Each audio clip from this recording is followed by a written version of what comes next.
Do'stlar, ko'rib turganlaringdek, dori solishda kechikdim. Dorini faqat kuzda solinadi deganlar xato qiladi. Hozir ham kechmas, bemalol bog'laringga chiqib, yerda avvalo ko'rib turibsizlar, shu tarzda yumshatiladi tagini. Mana tagini choptirib, chiroyli qilganmiz. Hozirda endi dorilarni solyapmiz. Dorini ozgina grabli bilan tekizlab yuboramiz. Ko'rib turganlaringdek, o'zi yana yomg'irlar yog'adi, bunga suv ochamiz. O'shalarning nami bilan erib dori ancha ta'sir qilaveradi. Mana ko'rib turibsizlar, birinchi amafos soldik, endi kali solyapmiz. Ko'pchilik kali bilan amafosni birgalikda aralashtirib solyapti.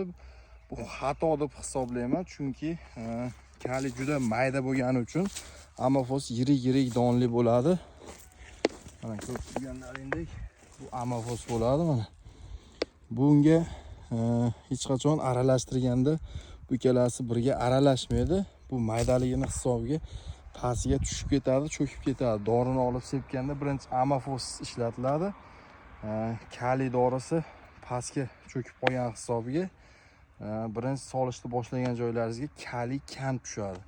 Shuning uchun erinmasdan birinchi amafosni solib, keyin orqasidan kalini ozroq miqdorda chamalab sotib salayin bo'ladi. Mana shu tarzda videoga bittadan like bosib qo'yinglar, bog'bon akalarga jo'natib qo'yamiz. Shu tarzda solinaveradi. Hammaga rahmat. Videoga bittadan like bosib qo'yasizlar, obuna bo'lishni unutmanglar do'stlar.